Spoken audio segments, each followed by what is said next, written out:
स्वागत करतो। मागच्या अनेक दिवसापासून आम्ही अनेक प्रकरण बाहेर काढत आहे। आज जे आहे ते जे सुरू आहे सध्या महाराष्ट्रामध्ये, त्यामध्ये जे ड्रामा सुरू आहे त्याच्यामध्ये फक्त कॅरेक्टर बदललेलं आहे। आज ज्याच्या बाबतीत मी बोलत आहे ते वेगळं कॅरेक्टर आहे, पण काम तसंच आहे। म्हणजे बेमानीच्या लूटच्या सरकारी अधिकाऱ्यांना हाताशी धरून अलायन्स करून कशा प्रकारे पैशाची लूट होत आहे याच्या बाबतीत हे प्रकरण आहे। हे प्रकरण आहे आमचे खासदार आणि पैठणचे आमदार यांच्या ड्रायव्हरच्या संदर्भात। आपल्याला माहीत असेल की आपण काही दिवसापूर्वी हे बातमी खूप दाखवली होती की यांनी 3 एकर जागा घेतलेली आहे, 150 कोटी रुपयाची जागा आहे, नवाबाची जागा आहे करते। पण याचा सगळा डॉक्युमेंट्स सखोलमध्ये गेल्यानंतर आपल्याला कळेल की या महाराष्ट्र सरकारचे जे अधिकारी आहेत ते कशा प्रकारे काम करत आहे। हे 2 डॉक्युमेंट्स आहे माझ्याकडे आणि आपल्याला आतापर्यंत हेच कळलं होतं की त्यांनी 150 कोटी रुपयाची जागा घेतलेली आहे।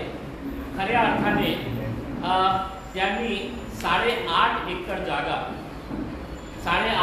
जागा त्या ड्रायव्हरच्या नावाने घेतलेली आहे आणि हे 2 प्रकरण कसा त्यांनी एक्झिक्यूट केलेला आहे याचे सगळे डॉक्युमेंट्स याच्यामध्ये उपलब्ध आहेत। आता याला सांगायचे असेल तर मी सगळे डॉक्युमेंट जे महत्त्वाचे आहेत ते आपल्यालाही देणार आहे आणि याच्यातून स्पष्ट होतो की कशा प्रकारे हे सगळं काम सुरू आहे। दोन्ही जे प्रॉपर्टीज आहेत त्याचे मिळकतीचे मूळ मालक जे आहे ते साधारण हैदराबादचे आहे। या जे एरिया आहे त्याला बागशेरगंज दाऊदपुरा असा सर्वे क्रमांक 3ची हे जे लँड आहे 8.5 एकर लँड। आता जे प्रकरण बाहेर आलं होतं ते होतं 1.5 लाख स्क्वेअर फीटचा, जे आपण दाखवले होते की कशा प्रकारे ते ट्रान्सफर करण्यात आलेलं आहे। हे माझ्या समोर जे डॉक्युमेंट आहे तो आहे जवळजवळ 6 एकरचा लँड। पहिला जे लँड होता ते 2.5 एकरचा होता आणि हे जवळजवळ 6 एकरचा लँड आहे। तर दोघं मिळून अगर हे केलं तर 8.5 एकरचा लँड आहे आणि स्क्वेअर फीटमध्ये सांगायचे असेल तर ते होतं 4,33,325 स्क्वेअर फीट, 4,33,325 स्क्वेअर फीट। आता किती म्हणजे इतकं सोयीने त्यांनी इतकं कॅज्युअली त्यांनी हे सगळं आपल्या नावावर कशा करून घेतले, ॲप्लिकेशन कधी केलं आणि त्याच्यानंतर फेरफार कधी झालं आणि त्या PR कार्डमध्ये कशा करण्यात आलेला आहे या सगळ्या डॉक्युमेंट्समध्ये उपलब्ध आहे। आता त्या एरियाचं रेडी रेकनर रेट जे आहे त्याचं सरकारी रेट जे आहे ते आहे 36,190 रुपये पर स्क्वेअर मीटर, 36,190 रुपये। तसं आपण जमिनीचा एकूण शासकीय किंमत जे आहे रेडी रेकनर प्रमाणे आपण मोजली तर ते होतं 87 कोटीचा हे येतो आणि 36 कोटीचं हे आता बेरीज करून घेतलं तर ते 86 आणि 120 कोटी रुपयाचा जवळ प्रॉपर्टी सरकारी रेट प्रमाणे। आता सरकारी रेट कशा आहे 3,500-4,000 हजार रुपयेमध्ये शहरातल्या छोट्या मोठ्या जे विकसित एरिया नाही आहे तिथे इतकं रेट नाही आहे ज्या रेटने त्यांनी हे जागा आपल्या नावावर करून घेतलेली आहे। आता याच्यामध्ये इंटरेस्टिंग भाग हे आहे की लिहून देणारा जे आहे ते म्हणतं की आम्ही नवाबाचे संबंधित आहे तर ते मीर महमूद अली खान, बशारत अली खान बोगस माणूस, ज्याचं काही देणं घेणं नाही आहे। आणि लिहून घेणारा कोण आहे तर जावेद रसूल शेख, वय 38 वर्ष, व्यवसाय व्यापार, राहणाऱ्या हुसैननगर औरंगाबाद। हे कोण महाशय आहे जावेद हे सगळ्यांना माहीत आहे, आपण दाखवलेलं आहे की आपले आमदार साहेबांचं ते ड्रायव्हर आहे. खासदार साहेबांसोबत अनेक वर्षापासून ते आहे. दोन्ही आता हे फक्त हिबानामाच्या आधारावर हे सगळं करण्यात आलेलं आहे. आता हिबानामा हे जे MRPच्या खाली आपण जातो ते ब्लू शेड जे लावलेले आहे हा त्याच्या शेजारी ते टोटल जे आहे ते 8.5 एकरची लँड आहे. आणि त्यांनी पहिली जी लँड आहे आता म्हणजे आपण कितीही डॉक्युमेंट दिल्यानंतर हे 500 रुपयाचा बॉन्ड आहे. 500 रुपयाचा बॉन्ड याला आपण हिबानामा त्यांनी जे करून घेतला की नवाब साहेबांनी त्यांना दिलेले आहे. हे दोघं प्रॉपर्टीजचा हिबानामा त्यांनी अशा 500 रुपयाच्या डॉक्युमेंटवर करून घेतलेला आहे. आता हे डॉक्युमेंट करताना त्या डॉक्युमेंटमध्ये त्यांनी असं दाखवलेले आहे की हिबानामामध्ये 6 वारसदार आहेत, त्यांची संमती आहे. आणि त्यांनी दोन्ही हिबानामामध्ये संमती देणारे 6 वारसदार हे सेम टू सेम आहेत, त्यांचे फोटो लावण्यात आलेला आहे. आता या ड्रायव्हरसाठी हे जे हिबानामा घेतलेला आहे, हिबानामा घेतला कोणी तर आमदार साहेब जे आहे त्यांचे खूप जवळचे एक कार्यकर्ता आहेत. त्यांचं सगळं हे जे काम जे बघतात, हे जे 500 रुपयाचा बॉन्ड घेणारे कोण आहे तर रवींद्र बाळासाहेब तोगे. कोणालाही विचारा हे तोगे कोण आहे तर आपल्याला कळेल की आमदार साहेबांच्या सोबत. पहिला मध्येही त्यांनी घेतलं आणि दुसरा करताना त्यांनीही घेतलं. आणि दुसरं जे नाव आहे हिबानामा साक्षीदार म्हणून, तर हिबानामा साक्षीदार नितीन शेषराव एरंडे, हे पैठणचा राहणारा माणूस नितीन शेषराव एरंडे. आता दोन्ही हिबानामामध्ये साक्षीदार हेच आहेत. विशेष म्हणजे ते मुस्लिम धर्मीय नसून इतर धर्माचे आहेत. हिबानामा करताना त्यांना काय माहीत आहे हिबानामाच्या संदर्भात, त्यांचा मुस्लिम हिबानामा कायद्याशी काहीही देणं घेणं नाही, संबंध नाही, तरी सुद्धा दोघी हिबानामा कागदपत्रात हे साक्षीदार आहेत. आणि कोणालाही विचारा तुम्ही की हे दोन लोक कोण आहेत तर आपल्याला कळेल. आणि हिबानामा 500 रुपयाचा केल्यानंतर त्यांनी काही रजिस्टर केली नाही, ते हिबानामा त्यांनी नोटरी केली. दोघी हिबानामा जे आहे ते नोटरी केलेली आहे त्यांनी. आणि जे नोटरी करणारे जे माणूस आहे तेही सेम आहे. स्टॅम्प पेपर खरेदी करणारे मी तुम्हाला सांगितलं, स्टॅम्प पेपर खरेदी तेही रवींद्र बाळासाहेब तोगे.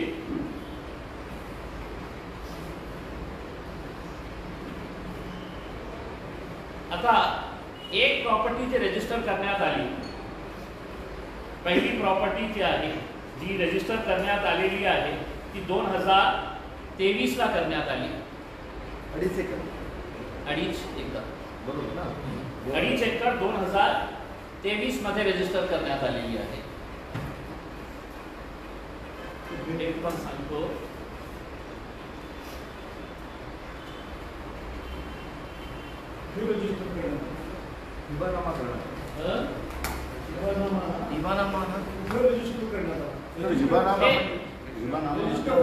हिबानामा रजिस्टर्डच नाही झालं ना. डायरेक्ट त्यांनी ते 500 रुपयाचा बॉन्ड सिटी सर्वे ऑफिसमध्ये आणून दिलं आणि सिटी सर्वे ऑफिसने कशा प्रकारे ते नावावर करून दिलेलं आहे. हिबानामाच्या आधारे त्यांनी नाव हस्तांतरित केले का? हो, कशा हस्तांतरित केले खूप इंटरेस्टिंग आहे. नोंदणीकृत कसं केलं? आता 8/5/2023 ला अधिकार अभिलेख PR कार्ड नोंद घेण्यासाठी अर्जदार यांनी केलेला अर्ज. एक अर्ज कधी केला त्यांनी ते 8/5/2023 ला. आणि हे कोणती लँड आहे 23 ला जे केले होते ते 6 एकरची जे लँड आहे ते 23 ला त्यांनी करून घेतली होती. बाहेर जे प्रकरण आलेलं आहे तर दुसरं प्रकरण आहे 2.5 एकरचं. ते कधी झालं तर ते झालं 26 जून 2024ला. म्हणजे जूनमध्ये खासदारकीच्या निवडणूक झाल्यानंतर तुरंत मला असं वाटतं की सर्वप्रथम जे काम करण्यात आलेलं आहे शहराच्या विकासासाठी, जिल्ह्याच्या विकासासाठी खासदार झाल्यानंतर तर ते तर हे 500 रुपयाचा बॉन्ड त्यांनी सिटी सर्वे ऑफिसमध्ये दिलं. त्याच्यानंतर एक 9 नंबरची एक नोटीस काढण्यात येते, नमुना नंबर 9ची. याची कालावधी असते 15 दिवसाची.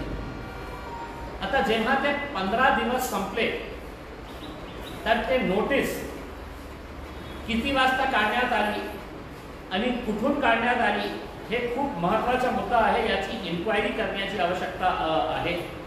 कारण जे 2024चं जे प्रकरण आहे ते सिटी सर्वे ऑफिसने नोटीस किती वाजता काढली तर 10:55 रात्री 10:55 हे नोटीस रात्री PM ला या नोटमध्ये त्याचा टाइम येतो की नोटीस किती वाजता लोड करण्यात आली आणि 4 सेकंडमध्ये ती नोटीस डाउनलोड करण्यात आली. म्हणजे डाउनलोड कोणी केली तर ते जावेद जे आहे, जावेद जे ड्रायव्हर आहे. आता हे जे नोटीस त्यांनी केलेली आहे, लोड केलेली आहे, ते सिटी सर्वे ऑफिसचे एक अनिल गणपतराव रुपेकर नावाचे हे सर्वेयर असते. मला असं वाटतं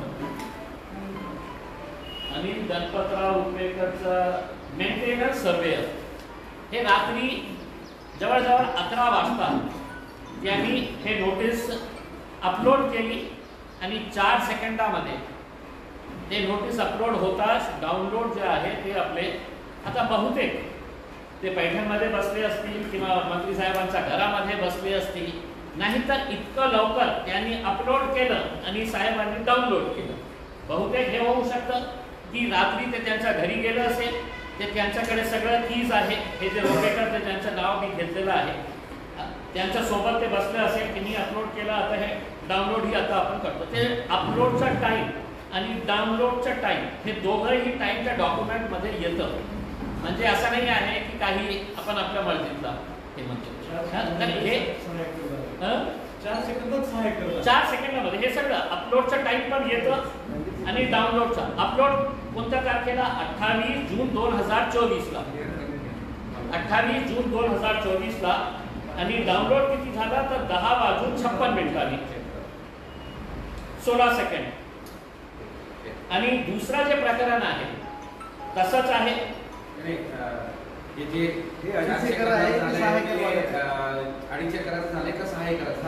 दोघं मध्ये असंच आहे. नाही, आता तुम्ही जे म्हणले 26 जून 2024चं जे प्रकरण आहे ते थोडंसं स्पष्ट करून घ्या. 2024चं जे प्रकरण आहे ते 6 एकरचं आहे.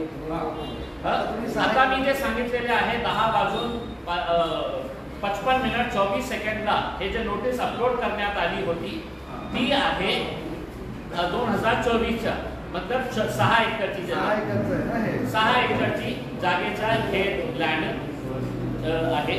आणि दुसरं जे प्रकरण आहे जे त्यांनी 2023 मध्ये त्यांनी ते करून घेतलं होतं, ते अपलोड कधी झालं होतं? 25 मे 2023ला. 2023ला किती वाजता हे अपलोड केलं त्यांनी? संध्याकाळी 6:42:15 म्हणजे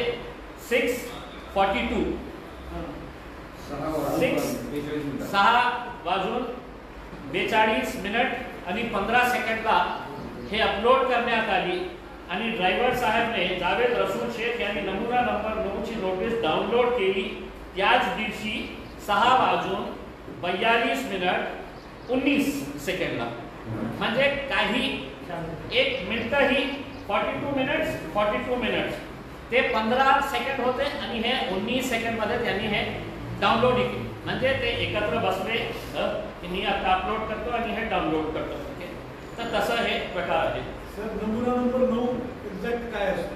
नमुना नंबर हे असतं की जेव्हा आपल्याला कोणती प्रॉपर्टी फेरफार करायची आहे, त्याचं नाव PR कार्डमध्ये टाकायचे आहे, तर नियम हे सांगतो की आपल्याला जेव्हा आपल्याला अर्ज मिळतं, त्या अर्ज मिळाल्यानंतर आपल्याला एक नोटीस सिटी सर्वे ऑफिस हे नोटीस काढतं. 15 दिवसाची कालावधी असतं की कोणी त्याचा आक्षेप घेऊ शकतं, काही ऑब्जेक्शन्स असेल तर ते घेऊ शकतं.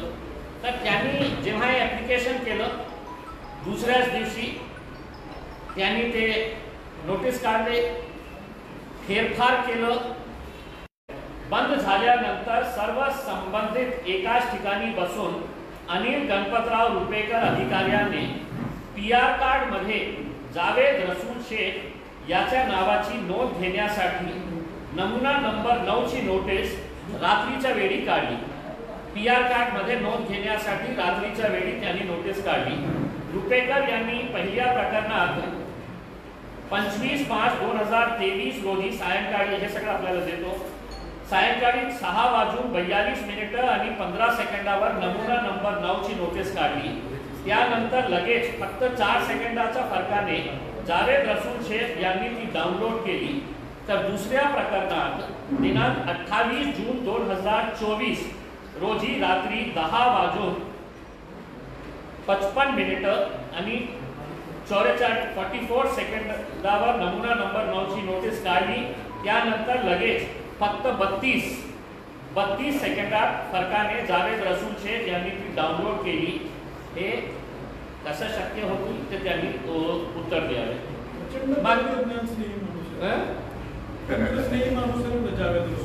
खूप स्नेही आहे, म्हणजे सगळ्यांना असं ड्रायव्हर पाहिजे. मला तर माझ्या ड्रायव्हरचं नोकरी सोडली. आता त्यांचं प्लॅनिंग कशी होती की असं नाही आहे की त्यांनी की पहिले 5 एकर करून घेतली, मग त्याच्यानंतर त्यांना कळलं की अजून आपल्याकडे लँड आहे, ते पण आपल्या नावाने करून घेऊ करते. त्यांनी जेव्हा बॉन्ड घेतलं, हे महाशयांनी जे बॉन्ड घेतलं, ते बॉन्ड एकाच दिवशी दोघं बॉन्ड घेतलं होतं. एकाच माणसाकडून दोघं बॉन्ड घेतलं, त्याचा नंबर एक्झॅक्टली सेम आहे. त्यांचा फेरफार जे झालेला आहे ते त्यांचा फेरफारच्या डेट्स पण दिलेले आहेत. त्या डेट्सवर मी जास्त जात नाही. ते आपल्याला डेट्स सगळं मी आपल्याला कॅल्क्युलेटेड चार्ट तयार करून दिलेला आहे. आता नगर भूमापन अधिकारी सिटी सर्वे ऑफिसर यांनी सुद्धा शासकीय शुल्क बुडवून 500 रुपयाचा स्टॅम्प पेपरवर तयार केलेला अनोंदणीकृत हिबानामा आधारे दोन्ही PR कार्डमध्ये जावेद रसूल शेख यांच्या नावाची नोंद घेतली, जे की शासकीय नियमानुसार कोणत्याही नियमामध्ये हे बसत नाही. 500 रुपयाचे स्टॅम्प जे त्यांनी घेतले, कोणत्या तारखेला घेतले होते? दोघं स्टॅम्प, जे 23 मध्ये त्यांनी केलं 6 एकरचा आणि 24 मध्ये केले 2.5 एकरचा. त्यांनी दोघं स्टॅम्प्स एकाच वेळी हे तोगे साहेबांनी घेतले होते. ते दिवस होता 6 फेब्रुवारी 2023 ला. 2 स्टॅम्प 500 रुपयाचे त्यांनी घेतले. अच्छा, हिबानामा जे नोटरी करण्यात आली, दोघं डॉक्युमेंटची, 6 एकरची आणि 2.5 एकरची हिबानामाची जे नोटरी करण्यात आली, एका माणसाकडे जाऊन त्याने फक्त नोटरीचा स्टॅम्प घेतला, तेही एका दिवसामध्ये केली. कारण आपल्याला कसं दिसून येतं की नोटरी क्रमांक 227/2023 227/2023चा नोटरी क्रमांक 227 एका डॉक्युमेंटसाठी आणि दुसऱ्या डॉक्युमेंटसाठी 228, म्हणजे एक के बाद दूसरा 227 और 228 2023 के अंदर इन्होंने ये नोटरी कर डाले.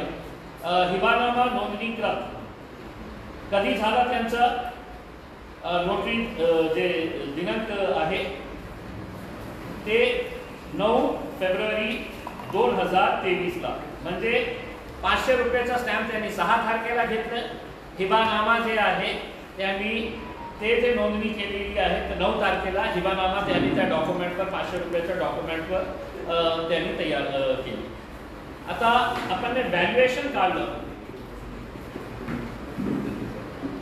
नोटरी वकिलाचे नाव काय आहे, नोटरी आणि जे वकिलाने केलेली आहे. नोटरी करताना जे पार्टीज असतं त्यांना समोर राहायचंच असतं, मग त्यांच्या समोरच सिग्नेचर. हे जे आहे ॲडव्होकेट विनायक पंडित दोघं डॉक्युमेंट्स आहेत आणि डॉक्युमेंट्स बघितल्यानंतर आपल्याला कळेल की मध्ये त्याच्यामध्ये एक फोटोच नाही आहे केलेली आहे.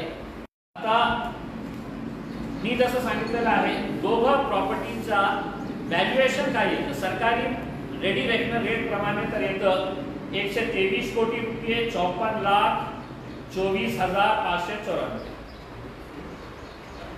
इतकं गव्हर्नमेंट व्हॅल्युएशन येते. म्हणजे आपण मी सरसकट काढलं तर मला असं वाटतं की जे रेडी रेकनर रेट ते जालना रोडवर तर देण्यात आलेलं आहे ते 3,500-4 हजार रुपये प्रति स्क्वेअर फीट. आता आपण खूप सारे पत्रकारांचे घर कुठे आहे मला माहीत आहे. आपण काय भावाने घर घेतले आहे, कोणत्या एरियामध्ये घेतलेले आहे आणि तिथे काय रेट होतं हे आपल्यालाही माहीत आहे.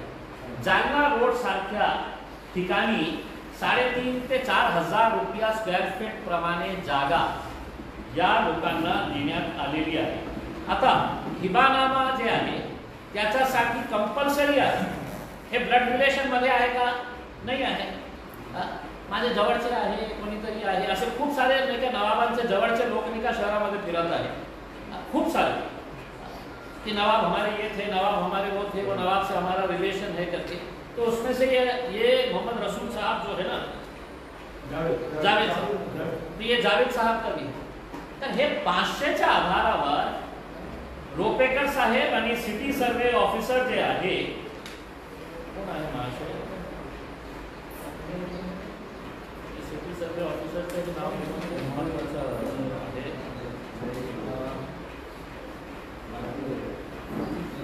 काय नाव आहे सिटी सर्वे ऑफिसर?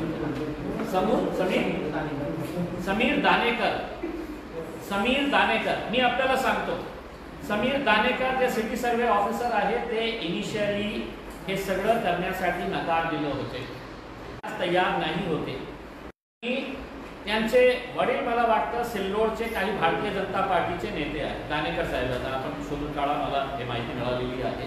मग हे सगळे लोक त्यांच्याकडे गेले आणि त्यांचा दबाव आणून हे सगळं त्यांच्यावर, तरी सुद्धा समीर दानेकर हे करण्यास तयार नाही होते.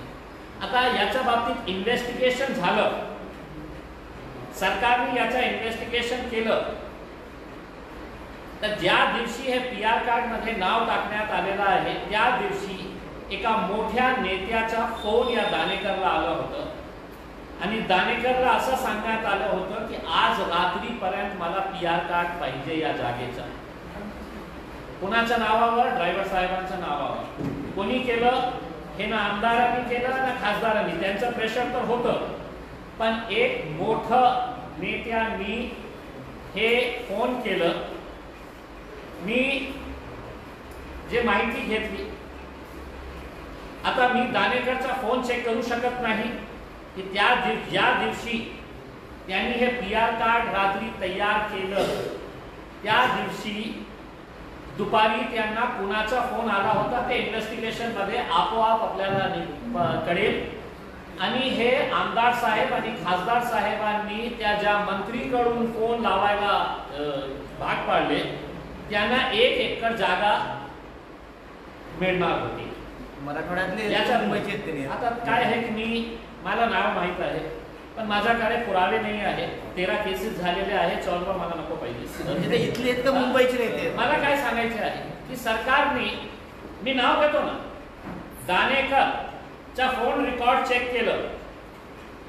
दानेकरचा फोन रेकॉर्ड चेक केलं तर ज्या दिवशी PR कार्ड तयार करण्यात आला त्या दिवशी दुपारी कोणत्या मंत्र्याचा फोन आला होता की आज रात्रीपर्यंत मला हे PR कार्ड त्या ड्रायव्हरच्या नावाने पाहिजे. बघा ड्रायव्हरची किती काळजी आहे सगळं घेतलं आणि त्या दिवशी ते करण्यात आलं. आता इन्क्वायरी झाली तर नक्की तुम्हालाही कळेल की 1 एकर त्यांना मिळणार होतो याच्यातून तर त्यांनी हे सगळं केलं। आता हे टोटल जे जागा आहे त्याच्यापैकी पूर्ण जागा त्यांनी हिबानामा करून दिलं नाही, त्याच्यामध्ये 66,000 स्क्वेअर फीट जागा जे आहे ते त्यांनी हिबानामामध्ये टाकली नाही।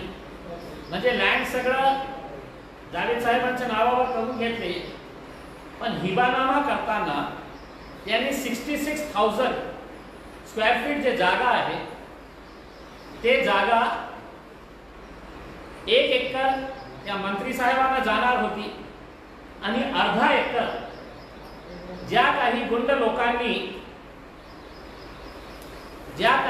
लोकांनी हे सगळं एका रात्री जाऊन तिथे ताबा घेतलं होतं त्या लोकांना, आणि तिथे जे बसलेला एक माणूस आहे त्यांना ते अर्धा एकर मध्ये काही प्लॉट्स देणार होते, म्हणून ते 66,000 स्क्वेअर फीट जे जागा आहे ते सोडण्यात आलेली आहे।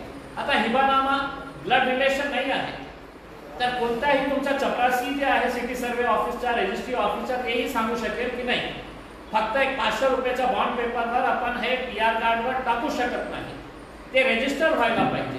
आणि रजिस्टर किती तर 6%, 6% of the ready reckoner rate, 6% जे आहे रेडी रेकनर रेटच्या प्रमाणे, तर 6 जे गव्हर्नमेंटचा लॉस झालेला आहे फक्त 5 एकर मध्ये काही रजिस्ट्री नाही काही नाही, त्यांनी जे PR कार्डवर चढवलेला आहे ते सरकारला कितीचा नुकसान झालेला आहे तर 6,18,21,227 रुपये सरकारला मिळायला पाहिजे होते। कशासाठी तर मुद्रांक शुल्क, स्टॅम्प ड्युटी हे भरणं बंधनकारक नियमामध्ये आहे। पण काय आहे की आपले जवळचे मुख्यमंत्री आपले आहे, एकनाथ शिंदे साहेब आपले आहे, अजितदादा दादाच आहे, तर कोणी आपल्याला विचारणार आहे? तर हे बिचारे दानेकर आणि रोपेकर आणि हे कोण कोण लोक आहे पंडित साहेब, हे सगळं त्यांच्या संगणमताने बिचारे घाबरलेले असेल, त्यांच्यावर कशा प्रकारचा प्रेशर येत होता हे सगळं बघून 6,18,00,000 रुपयाचा सरकारला नुकसान झालेला आहे। त्याचा आम्ही सगळं हे काढलेलं आहे की कशा प्रकारे हे सगळं। आता माझी मागणी हे आहे, हे तुरंत हे जे PR कार्ड आहे ते रद्द करण्यात यावे, आणि पोलीस आज जे नाटक करत आहे की नाही, काय नाव आहे ड्रायव्हरचं नाव, जावेद भाई जे आहे ना त्यांना हार्टचा प्रॉब्लेम, BP वाढत चाललेला आहे, तर काही FIR घेण्याची जरूरत नाही आहे। 5 दिवस ते साहेब ते म्हटलं की नाही मी 5 दिवस मध्ये मी 5 दिवस घेऊ शकत नाही, हे सगळं स्वतः पोलिसांचाही नाटक आहे। कारण 2023 मध्ये जेव्हा आमदार साहेबांच्या काही गुंडांनी त्या जागेवर जाऊन ताबा घेतलं होतं, तर रात्री 2 वाजता तिथे हंगामा झालं होतं, तर एक DCP रात्री 2 वाजता तिथे जाऊन सगळं प्रकरण शांत केलं होतं। मग असं नाही आहे की पोलिसांना नाही माहित होतं की रात्री 2 वाजता इतके सारे कमीत कमी 150 लोक जे आमदार साहेबांनी गुंडांना पाठवले होते त्या दिवसाच्या आपल्याकडे CCTV असेल, पोलिसांना माहित होतं की रात्री काय प्रकरण झालं, कोण DCP होते, ते तिथे रात्री 2 वाजता पोहोचले होते, कारण रात्री त्यांनी सगळं लाठ्या घेऊन ते सगळं ताबा घेण्यासाठी तिथे गेले। तर हे जे पोलीस हे ते करत आहे की नाही, ते ड्रायव्हर साहेब ते आजारी आहे, त्याच्यामध्ये एक तुरंत याच्यावर एक उच्च स्तरीय चौकशी करण्याची आवश्यकता आहे। लिहून देणाऱ्याच्या विरोधात, लिहून घेणाऱ्याच्या विरोधात, आणि बिचारा ते ड्रायव्हरला कोणी फसवले, इतकं प्रामाणिकपणे काम कोणत्या ड्रायव्हरचा होऊ शकतं मला सांगा की 500 रुपयाचा बॉन्ड मी एक तयार करून माझ्या ड्रायव्हरला देतो की तुझ्या नावावर मी बीबी का मकबरा आणि पंचक्की केलेला आहे, तू नोटरी कर आणि ते बीबी का मकबरा आणि पंचक्की आपल्या नावावर जा करून घे, ये साहेबांना जाऊन भेट आणि हे सगळं प्रॉपर्टी तू तुझ्या नावाने करून घे। होणार का, शक्य होणार का? म्हणजे ड्रायव्हरला कशा प्रकारे फसवण्यात आलेला आहे, कोणी फसवलं त्यांना सगळ्यांना माहीत आहे. आता माझी तर विनंती हे आहे की उगीच ते ड्रायव्हरला शिक्षा होऊ शकते. ड्रायव्हरनी ओपन मध्ये येण्याची आवश्यकता आहे आणि सांगायचं की कशा प्रकारे काय काय त्यांचं डॉक्युमेंट्स घेऊन त्यांचं नाव आणि त्याला सिग्नेचर करता येत नाही. त्यांचं डॉक्युमेंट आपण बघितलं ना की त्या माणसाला सिग्नेचर सुद्धा करता येत नाही. तर हे सगळं लोक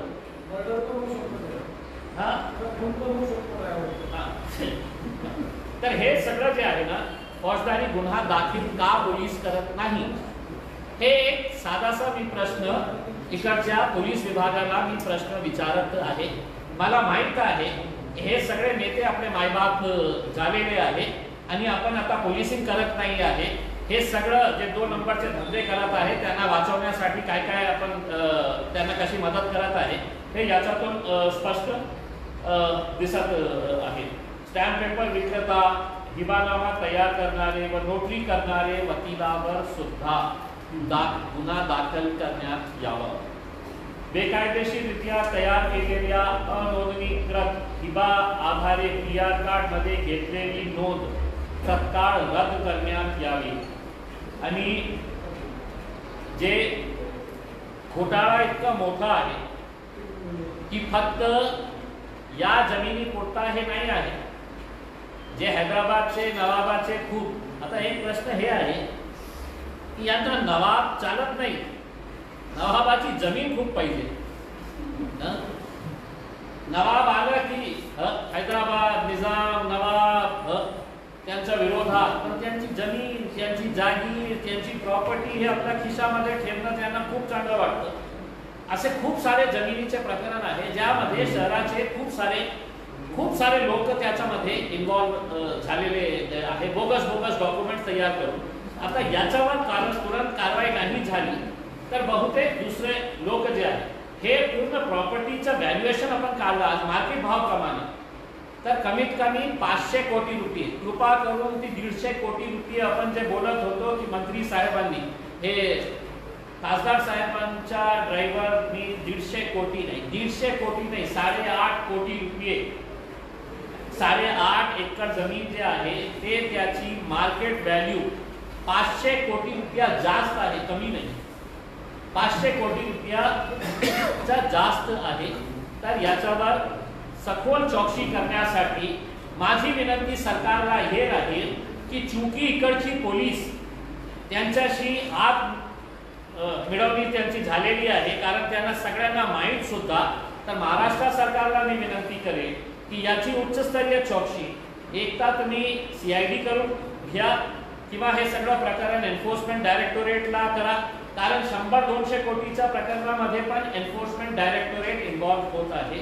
आणि मग हे 500 कोटीचं प्रकरण आहे आणि तुरंत आपण फक्त त्या ड्रायव्हरच्या वाट न बघता सिटी सर्वे ऑफिसरला बोलवा. पोलीस आज फक्त थातूर मातूर स्टेटमेंट घेण्यासाठी नवाब साहेब येणार आहे, नवाब साहेब म्हटले की मी येत नाही, तब्येत आजारी आहे, त्यांचंही ब्लड प्रेशर, ते हे सगळं खोटे नवाब आहे. त्यांचं काहीही देणं घेणं नाही आहे या जमिनीचं, पण त्यांनी केलेलं आहे. तर याची उच्चस्तरीय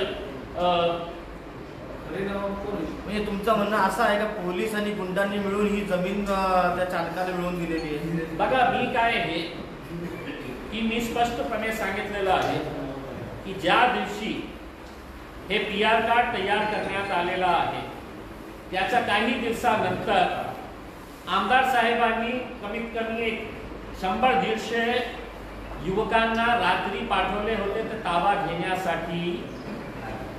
त्या दिवशी कोणत्या मंत्र्यांचा फोन आला होता की आज रात्री मला हे पाहिजे, आणि ते कोण DCP होतं की रात्री 2 वाजता. मग त्यांनी ते रेकॉर्डमध्ये लिहिलं असेल की रात्री 2 वाजता हे बागशेरगंज हे हॉटेलच्या समोर जे जागा आहे त्याच्यासाठी ताबा घेण्यासाठी 100-150 लोक आले होते. पोलिसांना लिहावं लागतं रात्रीमध्ये ते स्वाभाविक आहे त्या पोलीस स्टेशनचे अधिकारी जे कन्सर्न पोलीस स्टेशन आहे त्या अधिकारी पण आले असेल आणि त्यांनी आपल्या रेकॉर्ड बुकमध्ये हे केलं असेल, नोंद केली असेल की रात्री आम्हाला असा फोन आला होता, आम्ही गेलो आणि तिथे असं बघितलेलं आहे. तर हे सगळं जे आहे पोलिसांना माहीत आहे. असा पोलीस सांगू शकत नाही आहे की आम्हाला माहीत नाही आहे. आणि इतक्या मोठ्या प्रकरणामध्ये आतापर्यंत FIR का रजिस्टर झाली नाही. समजा ते ड्रायव्हराला ते मारून टाकले, 500 कोटीचं हे आहे, त्यांच्या जीप घेतलं मारून टाकले, तर केस काय संपणार का? आतापर्यंत तुम्ही कोणत्या अधिकाऱ्याला बोलावले आहे, विचारपूस केलेली आहे आणि FIR का रजिस्टर होत नाही, हे सगळे डॉक्युमेंट जे आहे हे डॉक्युमेंट सगळं त्यांच्याकडे आहे, पोलिसांकडे आहे, तरी सुद्धा याच्यावर कारवाई होत नाही आहे. हे 500 कोटी रुपयाचं जे प्रकरण आहे, या नेत्यांचे दुसरे खूप सारे प्रकरण बाहेर येऊ लागलेले आहे. जशा प्रकारचे आपले पालकमंत्र्यांचे प्रकरण येऊ लागलेले आहे, या नेत्यांचेही खूप सारे प्रकरण येऊ लागलेले आहे. आता पोलिसांनी याच्यातून इन्क्वायरी करून ते दानेकर साहेबांना बोलवा, विचारा की कोण होता ते मिनिस्टर ज्यांनी फोन केलं होतं आणि त्याला ते फक्त फोन करण्यासाठी एका दिवसामध्ये PR कार्ड तयार करण्यासाठी 1 एकर जागा मिळणार. एक टेक्निकल प्रश्न आहे की अपलोड केलं त्यानंतर त्यांनी डाउनलोड केलं, पण तरी सुद्धा ती नोटीस 15 दिवस तर तिथे राहायला हवी ना.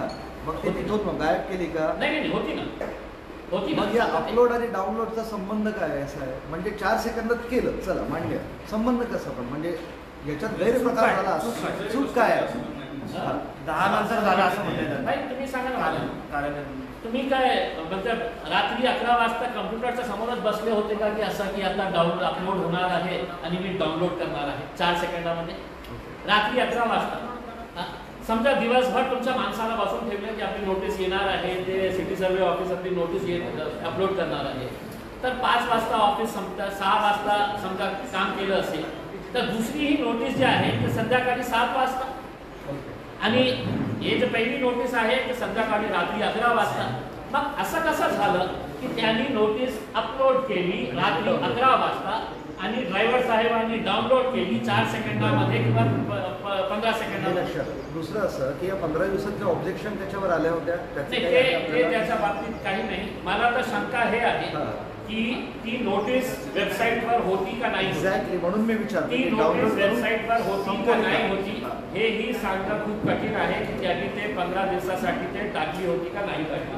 आता काय आहे की याच्यामध्ये खूप टेक्निकल इश्यूज आहेत. डाउनलोड करून हटवली असावी कदाचित असं म्हणतो. ते मी सांगू शकत नाही, पण डॉक्युमेंट हे जे डॉक्युमेंट असतं ना त्याच्यावर सगळं टाइम सोबत येतं.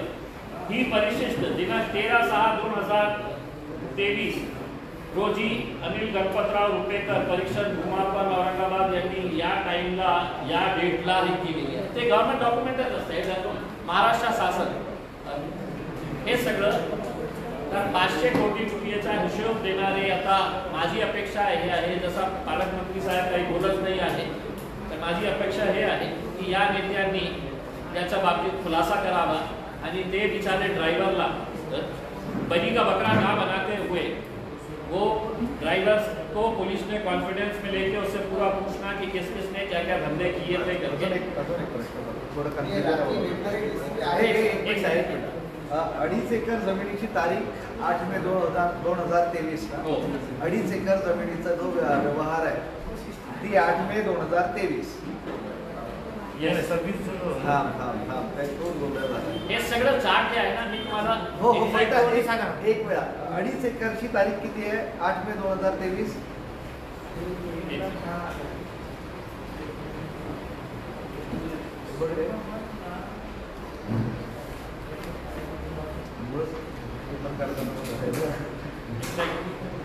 जानेवारी फेब्रुवारी मार्च एप्रिल मे 8 मे 2023 2.5 एकर. आणि 28 जून 2024 6 एकर. 6 एकर बरोबर. क्लिअर. हे सगळं 2 प्रकरण जे आहे ना त्याचं चार्टच तयार केलेलं आहे. प्रकरण 1 आणि प्रकरण 2. प्रकरण 1 मध्ये किती जागा आहे आणि प्रकरण 2 मध्ये किती जागा आहे सगळ्यांना पाठवण्यात आलेलं आहे. ते जे डॉक्युमेंट्स हे ऑनलाईन पाठवलेलं आहे. सर याच्यामध्ये हिबानामा जो आहे तो मूळ कळीचा प्रश्न आहे. साडेसात- हिबानामा सहा एकर या जमिनीची- नबाबाने करून दिला तर त्याच्या जागेवर बोगस माणसं उभी होती. काय हिबानामा करण्यामागचे काय नियम असतात थोडं सांगा. हिबानामा जे आहे, एक सेकंड, हिबानामा जे आहे ते ब्लड रिलेशनमध्ये एक भाऊ आपली बहिणीला गिफ्ट करू शकतं, बहीण आपल्या भावाला गिफ्ट करू शकतं, पिता आपल्या मुलाला गिफ्ट करू शकतं, काही असे ठरलेले आहे. आणि रजिस्ट्री ऑफिसमध्ये गेल्यानंतर मी समजा आपल्याला काही हिबानामा करून दिलं तर ते त्वरित ते एक्सेप्ट करणार नाही. ते म्हणतात की नाही तुम्ही ब्लड रिलेशनमध्ये नाही आहे. समजा मी एका चांगल्या कामासाठी काही कोणत्या दुसऱ्या मुस्लिम समाजाच्या लोकांना मी हिबानामा करून दिलं तर ते ब्लड रिलेशन नाही आहे. मग त्याला स्टॅम्प ड्युटी भरावं लागतं. आता स्टॅम्प ड्युटी ही नाही भरली 6 कोटीचं नुकसान झालं. 6,18,00,000 रुपयेचा नुकसान. फक्त 500 रुपयाच्या आधारावर 500 कोटी रुपयाची जमीन त्याच्या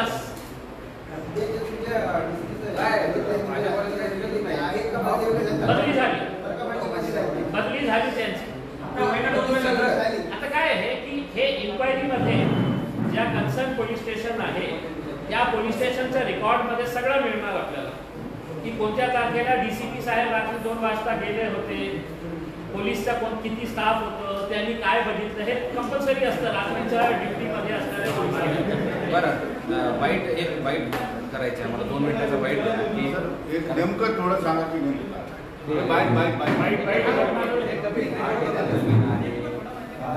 जी आहे